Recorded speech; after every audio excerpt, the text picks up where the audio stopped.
Hello, everyone. Welcome back to Reading is Rad. So happy to have anyone here that is joining. This video is highly anticipated by myself. I'm doing an unboxing. So I did not expect this package until next week, but USPS has come through. And so my aunt sent this package, and it's actually my grandmother's books, a collection of her published books, all paperback.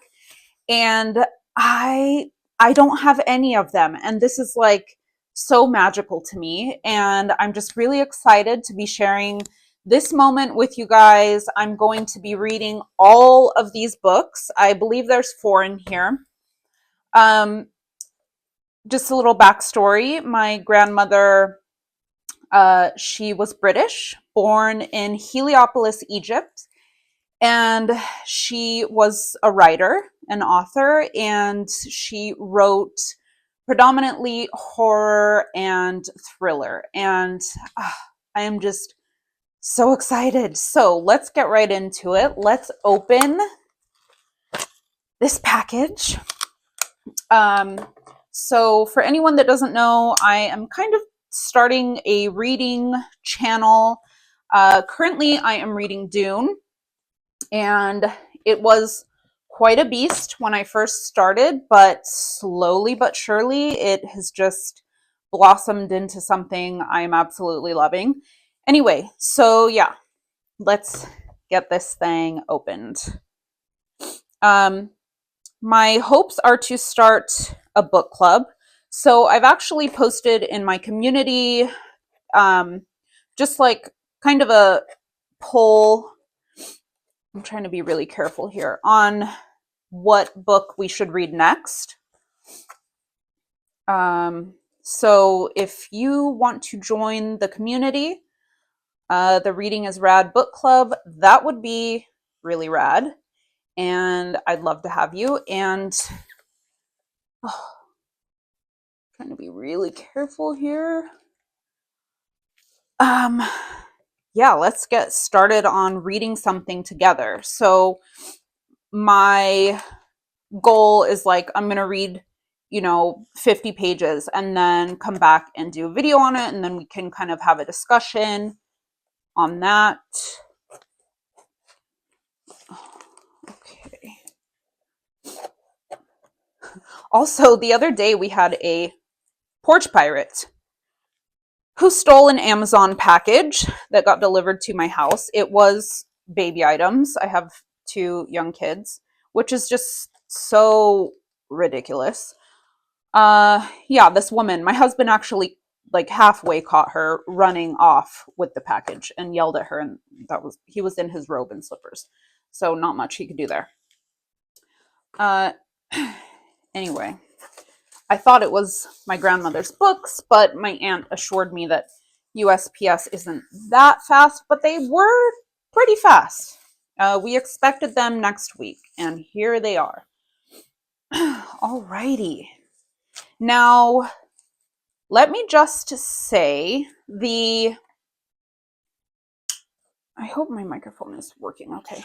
The cover art on these is really something to be admired, I think. Maybe I'm just being biased, but I think it's quite beautiful, and they are a bit pricey online, I think, because of that.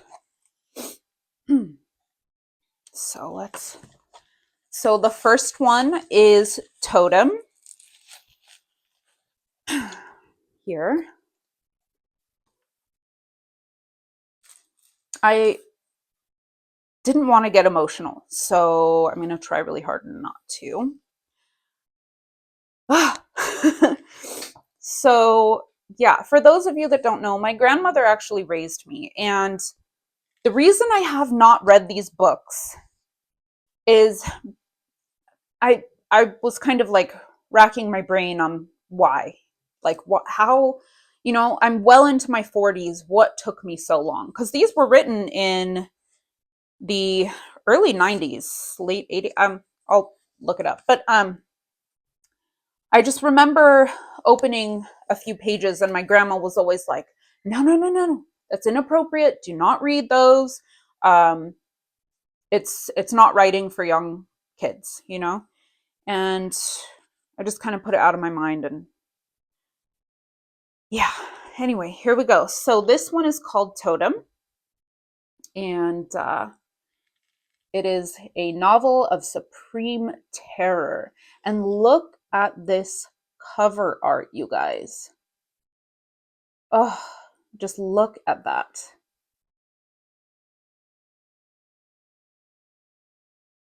Isn't that beautiful? It lurked beneath the tribal burial ground, an ancient evil yearning to unleash unholy terror on an unsuspecting world. Beautiful.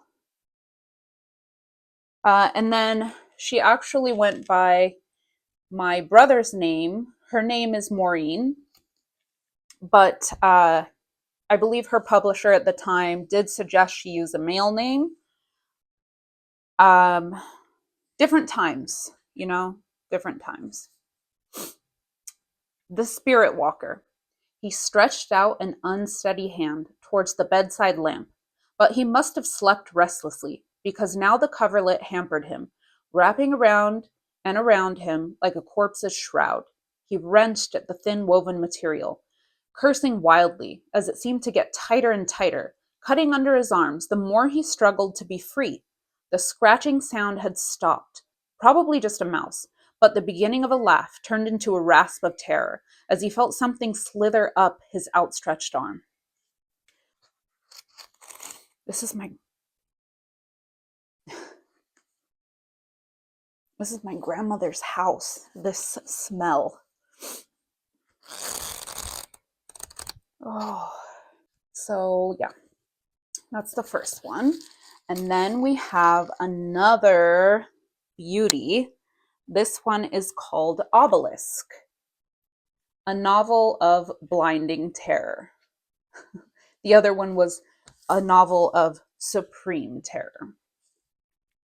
And look at this cover art, you guys.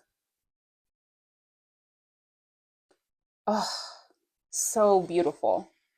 From the darkness of an Egyptian tomb to the bright lights of Manhattan comes an ancient terror to chill the marrow of your bones.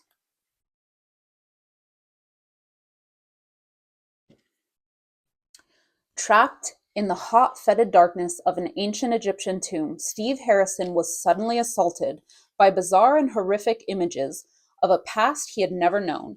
Even when he returned to New York, he found himself driven by strange cravings and erotic desires he couldn't explain. His girlfriend suddenly feared for her life and that of her unborn child. Steve Harrison only had one chance to restore his deteriorating body and cleanse his diseased mind, a final confrontation with incredible forces of evil, this time in Central Park, this time in the shadow of the forbidding obelisk.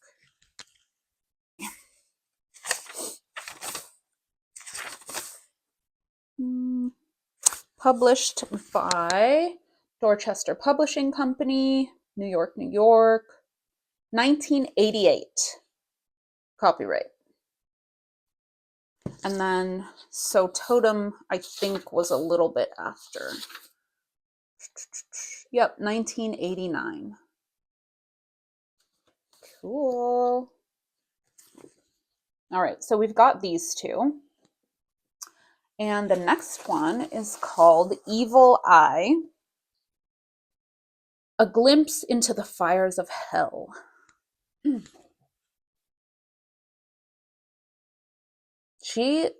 This was her thing, horror and thriller. Alexandria, Egypt, 1919. The exorcism was almost complete. The priests had overcome the old man's fierce resistance, and, as if lancing a boil, had drawn the evil power from his body. But before they could finish the ceremony of purification, something happened, something that would change the world. New York City, today. The Forrester family was rich, powerful, and nasty, the kind of people who would steal the pennies from a dead man's eyes. Arrogant and contemptuous, they ruined lives as easily as they bought and sold companies. Yet they were suddenly faced with a problem: Tony Filestra. Although he was merely a pawn in their corporate empire, Filestra had an ally more ruthless than even the Forresters, an aged grandmother with a thirst for revenge and the incredible power of the evil eye. I feel like I kind of want to read this one first.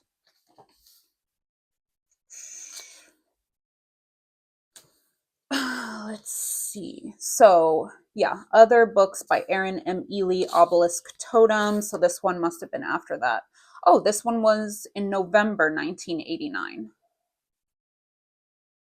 Cool.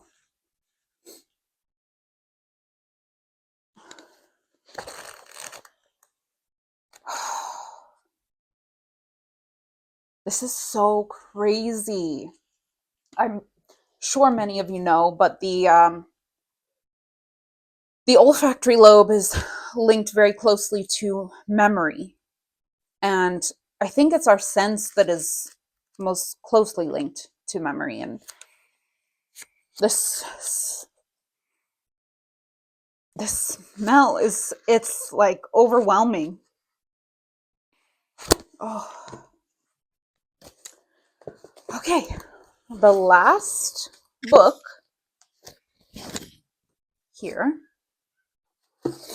is called Star Prey, and I really like this cover art. It's a little bit simpler, but still very beautiful.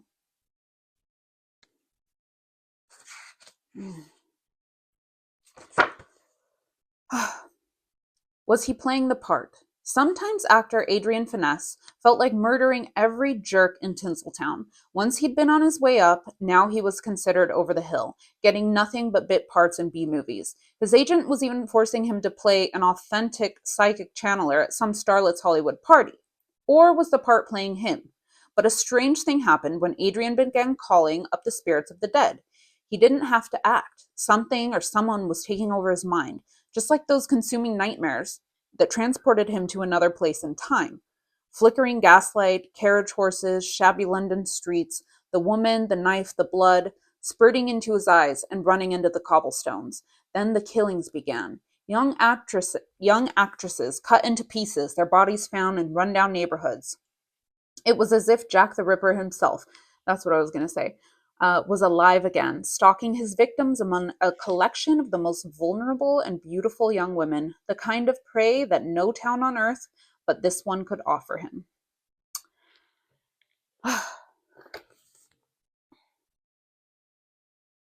These, so probably another reason why I have not read these.